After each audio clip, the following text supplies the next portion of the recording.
Bicycle lights. I think my husband did a nice job. It looks nice from the street anyway.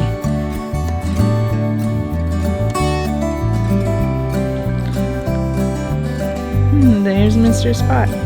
You coming up? Come on. Let's go. Hi everybody, welcome back. I hope you had a good Christmas, and if you didn't, don't worry about it. A lot of people didn't, and just be glad it's over and you don't have to deal with it for another year. But I hope most of you enjoyed your Christmas and the holidays and enjoyed your time with family and reconnected with friends, and most importantly got some rest. So I came across this book by accident.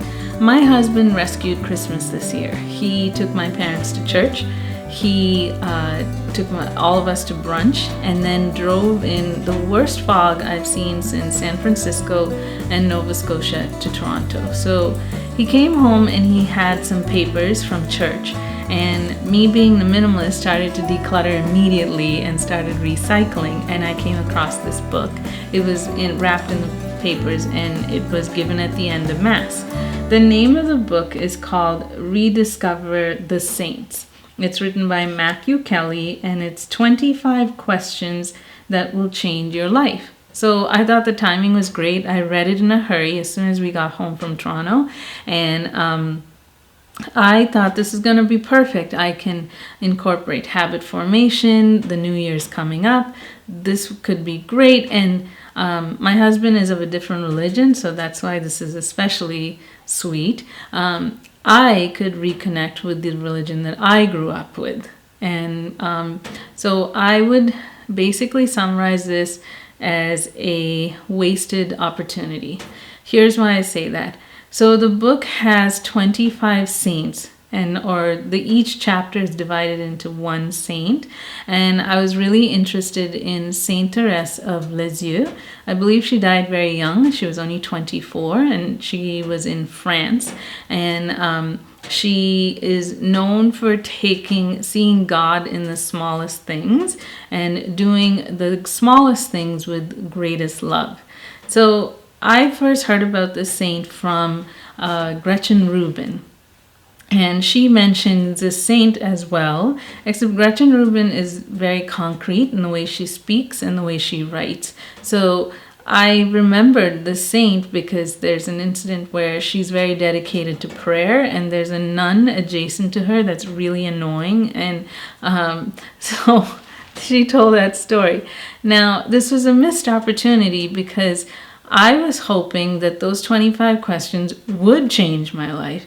And he used saints, but what happened was, because he wasn't a concrete writer, I kept flipping back 2 pages to say, which saint are we talking about? Why is that relevant to the story? So it was a missed opportunity. So here's the good news. I have one that you will like. So this is Simple Living. The Simple Living Handbook by Lorilee Lippincott. So this is a really nice book. I actually came across this while doing research for my own book. So when I wrote my own book, I think I must have read under 50 books, and that was just research. That doesn't include the books that I read for you for book reviews.